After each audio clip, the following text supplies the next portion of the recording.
आज देखते हैं क्या है प्राइवेटाइजेशन, ग्लोबलाइजेशन और उदारीकरण, एलपीजी।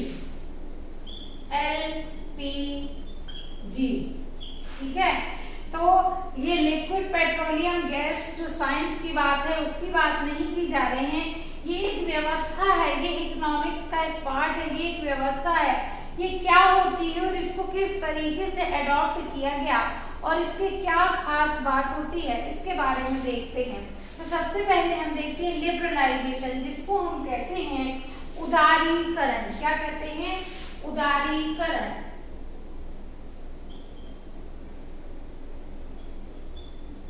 उदारीकरण, लिबरलाइजेशन। उदारीकरण का क्या अर्थ होता है? ये जो सिस्टम है ये भारत में ये 1990 में आए, 89 से स्टार्ट हुए। भारत ने इसको 1991 में अडॉप्ट किया था, ये बात आप याद रखेंगे। उदारीकरण का मतलब होता है उदार हो जाना। उदार होना मतलब किसी चीज के बारे में थोड़ा सा सॉफ्ट हो जाना, थोड़े नियम कानून कम कर देना। जैसे जब बच्चा छोटा रहता है तो उसको उसके पेरेंट्स जो हैं वो ज्यादा डांटते हैं या उसको टोका टाकी ज्यादा करते हैं, ऐसा नहीं करो, ऐसा करोगे तो तुम्हें ये नहीं दिया जाएगा, ऐसा नहीं किया जाएगा। लेकिन जब वो बड़ा हो जाता है तब उससे कहते हैं बेटा अगर तुम ऐसा ना करो तो ठीक रहेगा। यानी वो थोड़े से उदार हो गए, बात वही समझा रहे हैं लेकिन उदार हो गए। इसका मतलब, इस कॉन्सेप्ट का मतलब ये होता है कि उदारीकरण का मतलब है कि सरकार के नियम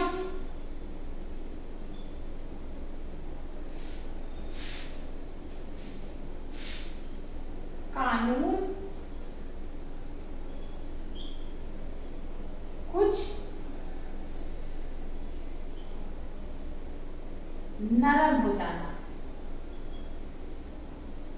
बहुत ज्यादा फाइलिंग पेपर करना। पहले क्या होता था, 1989 से पहले क्या होता था कि अगर हमें विदेश से कोई एक छोटी सी चीज भी खरीद के लानी, एक छोटी सी चीज, कोई कैमरा हो या कुछ हो, तो उसके लिए भी बहुत लंबे पेजेस के फॉर्म फिल करने पड़ते थे। इतने रूल्स रेगुलेशंस होते थे कि उनके लिए बहुत सारे फॉर्म फिल करने पड़ते थे, फॉर्मेलिटीज पूरी करनी पड़ती थी और पेपर वर्क बहुत ज्यादा था। और ये जो पेपर वर्क और ये ज्यादा हो जाता है तब इसके बदले, इससे बचने के लिए लोग क्या करते हैं, किसी सीए को, किसी वकील को पैसे देते हैं, किसी अधिकारी को पैसे देते हैं कि भाई ये थोड़ा इससे बचा लो ना, ये बहुत पेपर वर्क हो रहा है।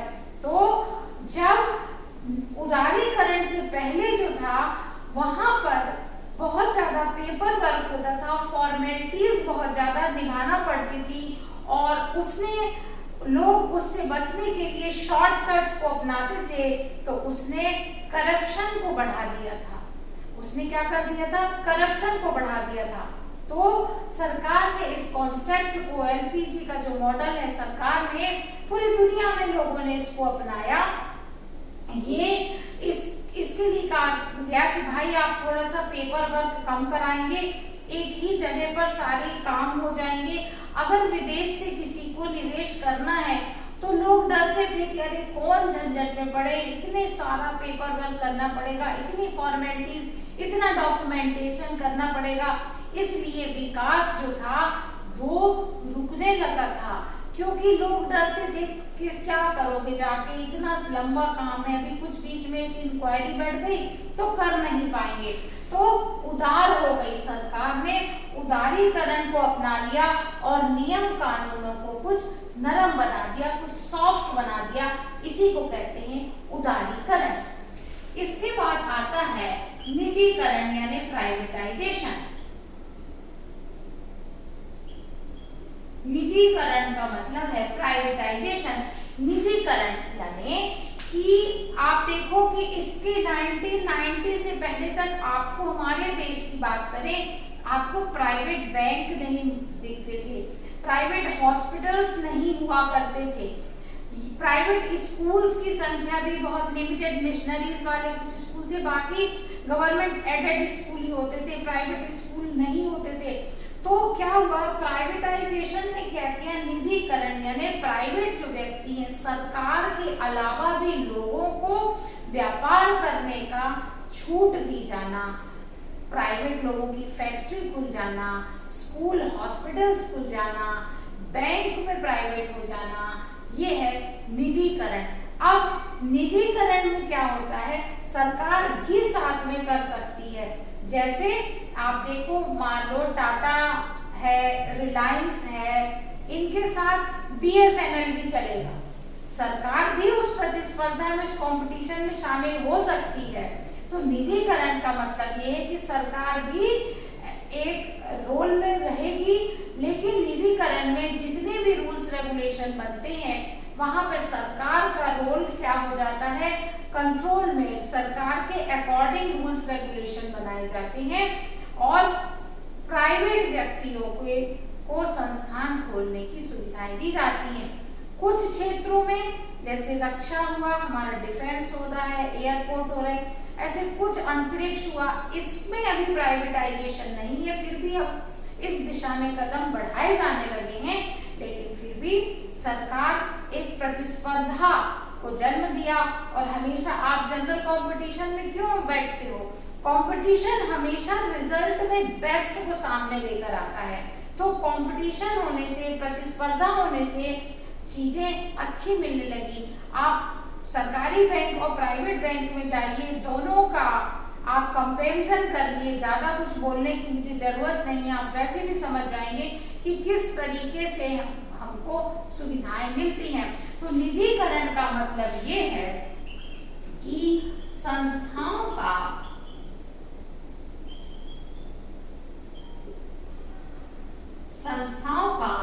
निजी लोगों के हाथ में होना।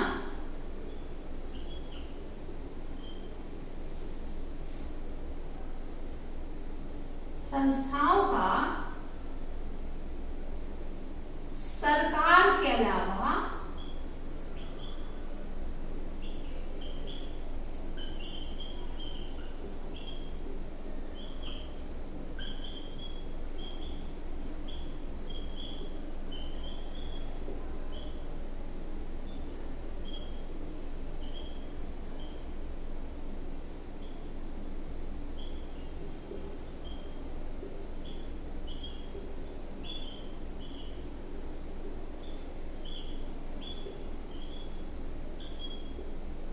अब यहाँ पर एक बात याद रखने वाली है कि पूंजीवाद और निजीकरण में एक बहुत बड़ा डिफरेंस है। पूंजीवाद यानी कि कैपिटलिज्म जो होता है, कैपिटलिज्म जो है,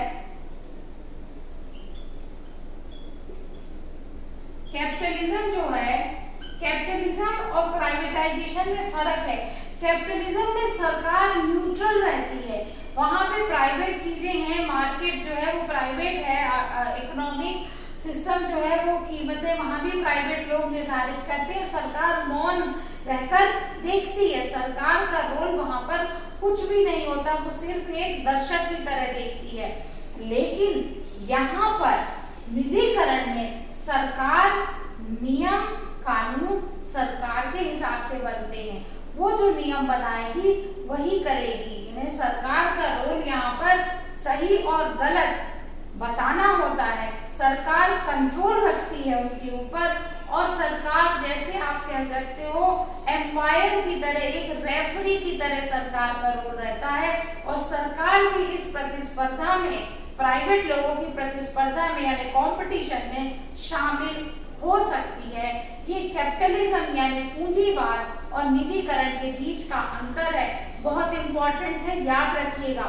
क्वेश्चन इससे आते हैं कि निजीकरण में सरकार की भूमिका क्या होती है, तो आपको पता होना चाहिए कि सरकार की भूमिका वहां पर सही और गलत बताने की, मार्गदर्शक की होती है, सरकार के हिसाब से रूल्स रेगुलेशन बनाए जाएंगे। लेकिन पूंजीवाद में सरकार का रोल क्या होता है, सरकार की भूमिका एक मूक दर्शक की होती है, वो उसमें पार्टिसिपेट नहीं करते हैं। इसके बाद आता है ग्लोबलाइजेशन। ग्लोबलाइजेशन LPG, ग्लोबलाइजेशन, जिसको कि हम कहते हैं वैश्वीकरण। ग्लोबलाइजेशन यानी कि वैश्वीकरण। ग्लोबलाइजेशन ये हमारे लिए कोई नया कॉन्सेप्ट नहीं है। वसुधैव कुटुंबकम को मानने वाला है भारत। पूरी दुनिया हमारा एक देश है, पूरी दुनिया हमारी है, हमारा घर है, हमारा परिवार है। वसुधैव कुटुंबकम वही कॉन्सेप्ट है। आपने देखा होगा ना, कर लो दुनिया मुट्ठी में, यानी एक छोटे से फोन से अब हम इतना जुड़ गए हैं कि विदेश में होने वाली घटना का प्रभाव हमारे यहाँ भी हो जाता है। कहीं किसी खास कम्युनिटी पर विदेश में कोई अटैक होता है तो हमारे देश में भी टेंशन हो जाता है। तो देशों के बीच में युद्ध छिड़ा हुआ है तो हमारे यहाँ पेट्रोल की कीमतें बढ़ जाएंगी। तो कहीं पर हुई घटना का असर किसी भी देश में हो सकता है। अगर हम इस टर्म को, ग्लोबलाइजेशन को देखें तो ग्लोबलाइजेशन का मतलब होता है फ्लो, प्रवाह, जिसको कि हम हिंदी में कहते हैं प्रवाह। फ्लो का मतलब है प्रवाह। ये फ्लो कई पॉइंट ऑफ व्यू आप लोगों ने लिख लिया ना, ठीक है, मैं इसको करके उधर देती हूँ। ये जो फ्लो है ये कई तरीके का हो सकता है। इस फ्लो को कई तरीके से देखा जा सकता है। ये फ्लो आपका व्यापार का भी हो सकता है। ये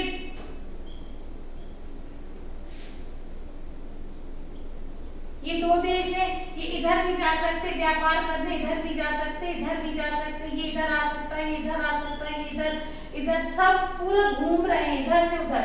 अब ये जो फ्लो है ये ना केवल व्यापार का है, इसको हम प्रवाह को, जैसे हवा का प्रवाह है, हम इसको रोक नहीं सकते।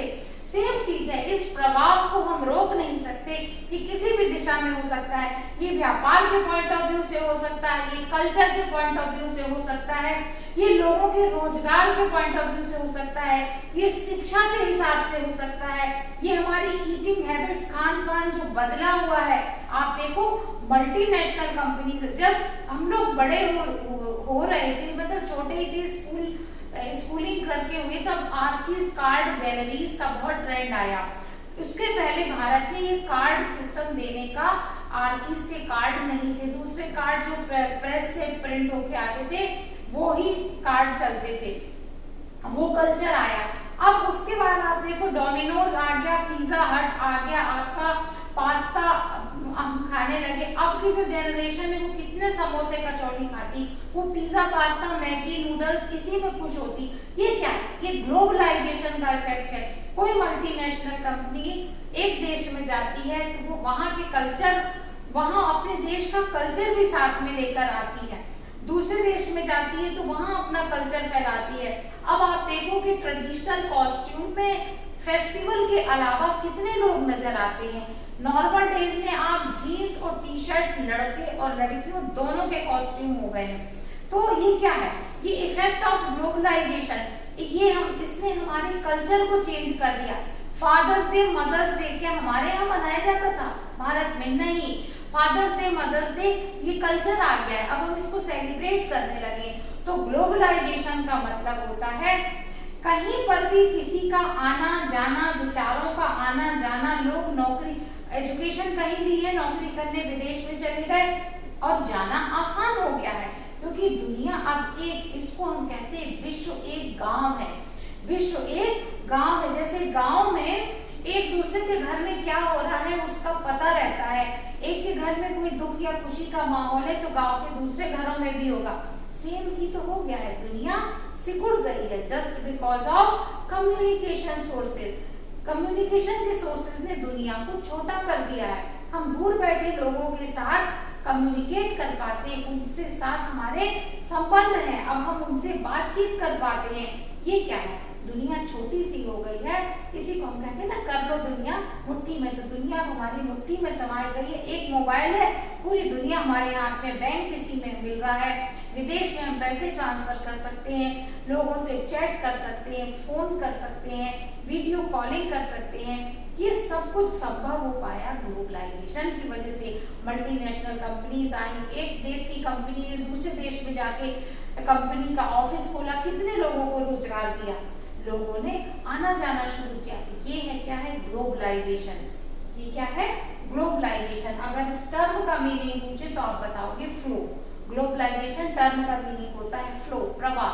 प्रवाह किसी भी दिशा में हो सकता है। अगर हम इसको एग्जांपल के तौर पे देखें, जैसे यूरोपियन यूनियन है, यूरोपियन यूनियन जो है, यूरोपियन यूनियन ने आपस में जो यूनियन के जो देश हैं उन्होंने एक दूसरे को बिल्कुल जोड़ के रखा है। उनकी कॉमन करेंसी है यूरो, जो है उनकी करेंसी कॉमन है। एक दूसरे के यहाँ व्यापार फ्री, एक पासपोर्ट पे कहीं पर भी आप जा सकते हैं, एक वीजा में कहीं पर भी आप विजिट कर सकते हैं, आपको बार बार वीजा लेने की जरूरत नहीं है। तो यही कॉन्सेप्ट है ग्लोबलाइजेशन का। धीरे धीरे एक कॉमन गवर्नमेंट बनाने की तरफ दिशा में कदम बढ़ाए जा रहे हैं, ये ग्लोबलाइजेशन है।